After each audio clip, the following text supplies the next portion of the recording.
रोचक कहानियों और किस्सों की बात हो और उसमें अकबर और बिरबल के मशहूर किस्सों का जिक्र न हो तो यह बात कुछ अधूरी सी लगती है। तो उन्हीं मशहूर किस्सों को आप तक पहुंचाने जा रहा है हमारा चैनल, जिसमें आज प्रस्तुत होने जा रहा है किस्सा जिसका नाम है अकबर का साला।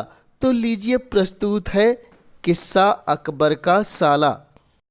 अकबर का साला हमेशा से ही बिरबल की जगह लेना चाहता था। अकबर जानते थे कि बिरबल की जगह ले सके ऐसा बुद्धिमान इस संसार में कोई नहीं है। फिर भी जोरू के भाई को वो सीधे तौर पर नहीं बोल सकते थे। ऐसा करके वह अपनी लाडली बेगम की बेरुखी मोल नहीं लेना चाहते थे।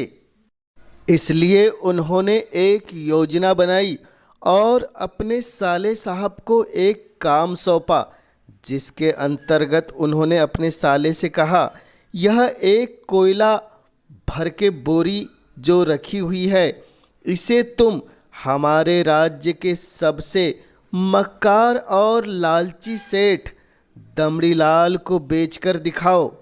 अगर तुम यह काम कर गए तो तुम्हें बिरबल की जगह वजीर बना दिया जाएगा।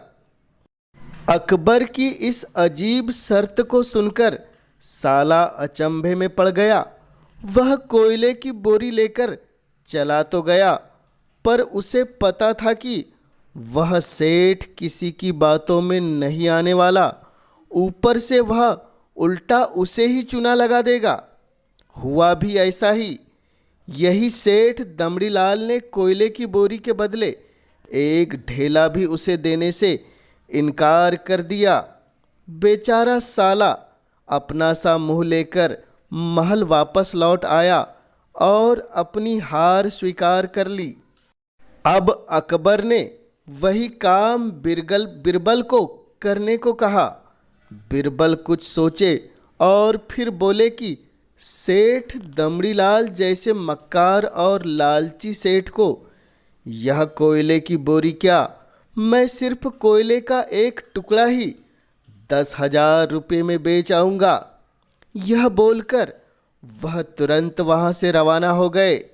सबसे पहले उन्होंने एक दर्जी के पास जाकर एक मखमली कुर्ता सिलवाया, हीरे मोती वाली मालाएं गले में डाली, महंगी जूती पहनी और कोयले को बारीक सूरमे जैसा पिसवा लिया। फिर उन्होंने पीसे कोयले को एक सुरमे की छोटी चमकदार डिब्बी में भर लिया।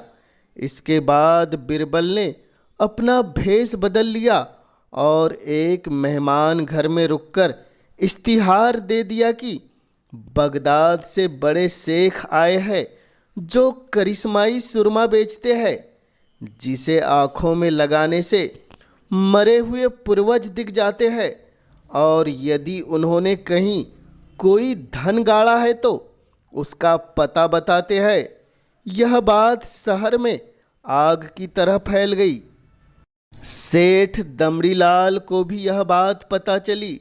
उसने सोचा, जरूर उसके पूर्वजों ने कहीं न कहीं धन गाड़ा होगा।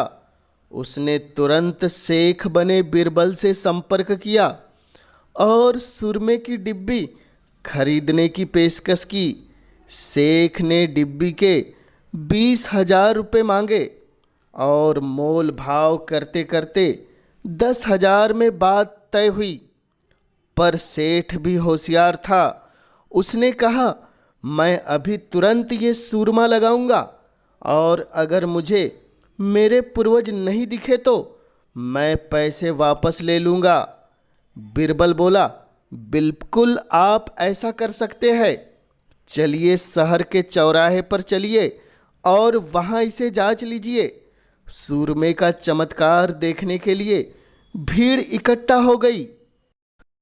तब बिरबल ने ऊंची आवाज में कहा, ये सेठ अभी ये चमत्कारी सूरमा लगाएंगे और अगर ये उन्हीं की औलाद है जिन्हें ये अपना माँ बाप समझते हैं तो इन्हें इनके पूर्वज दिखाई देंगे और गड़े धन के बारे में बताएंगे। लेकिन अगर इनके माँ बाप ने कोई बेईमानी की होगी और आप उनकी असल औलाद नहीं होंगे तो आपको कुछ भी नहीं दिखेगा।